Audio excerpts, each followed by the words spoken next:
এবার বাংলাদেশের অশান্তির ঘটনায় ওপার বাংলায় শুটকি রপ্তানিতে দেখা দিল সমস্যা। বাংলাদেশের একটা বড় অংশের মানুষ এই শুটকি মাছ খেয়ে থাকেন। সেই শুটকি মাছ রপ্তানিতে দেখা দিয়েছে সমস্যা। শীত পড়তেই জোর কদমে শুরু হয়েছে শুটকি মাছ তৈরির কাজ। বাংলা থেকে এই শুটকি মাছ যায় আসাম, ত্রিপুরা সহ দেশের একাধিক রাজ্যে। সেই সঙ্গে বিপুল পরিমাণে শুটকি মাছ যায় বাংলাদেশে। যে পাইকাররা বাংলাদেশে নিয়ে যেত সে পাইকাররা আমাদের মাছ বাংলাদেশের পাইকাররা মাছ নিতে চাইছে না, কম দাম বলছে। কেন? সেটা ওই বাংলাদেশের ওই যে অদ্ভুত পরিস্থিতি তার কারণে কিন্তু মাছ আমরা যে কাঁচা মাছ কিনে ফেলেছি অনেক দামে, বাজার পরস্পর যে দামে বিক্রি হতো তার সেরকম দামে কিনেছি, কিন্তু এখন বাংলাদেশের ওই অদ্ভুত পরিস্থিতির উপরে তার কারণে হোক বা অন্য কোনো কারণ বা তারা সুযোগ নিচ্ছে হোক, অনেক কম দাম বলছে, এর কারণে আমরা খুব ক্ষতির শিকার হচ্ছি।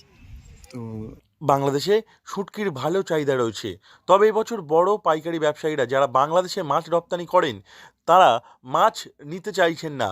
অনেকে কম দাম বলছেন, ফলে সমস্যা দেখা দিয়েছে। এই সমস্যার কথা জানিয়েছেন শুটকি মাছ প্রস্তুতকারক সঞ্জীব দাস।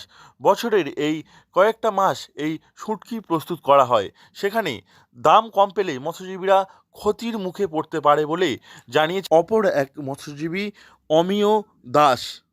বোমলা ধরো 7 কিলো মাছ শুকনো করলে 1 কিলো পাওয়া যাবে, আর যেটা রুলি মাছ সেটা 3.5 কিলো 4 কিলো চলে যায়, 4.5 কিলোতে 1 কিলো আসে। কোন কোন মাসে করেন? এটা কার্তিক, অঘ্রান, পৌষ, মাঘ, এই 4 মাস। আগে করতে পারেন না, পারেন না? না, আগে সম্ভব না, শুটকি তৈরি করা বর্ষা থাকে বা গরম থাকে, গরমে শুটকি তৈরি করা যায় না। আর শীতকালে এটা বেস্ট। আমার 30 জন 40 জন করে একটা ফার্মে আছে। এই শুঁটকি মাছ বিক্রি করে অনেক পরিবারের সংসার চলে যায়। সেখানে এবছরের পরিস্থিতি খুব একটা ভালো নয় বলে আশঙ্কা করেছেন অনেক মৎস্যজীবী। এমনিতেই এবছর সামুদ্রিক মাছের সংকট রয়েছে, ফলে শুঁটকি মাছ তৈরিতে সমস্যা হচ্ছে। তার উপর প্রস্তুত করার পর শুঁটকি মাছ বিক্রি না হলে খুবই সমস্যা হবে বলে জানিয়েছেন মৎস্যজীবীরা। বাংলাদেশের অশান্তির ঘটনায় ওপার বাংলায় শুটকি রপ্তানিতে দেখা দিয়েছে সমস্যা।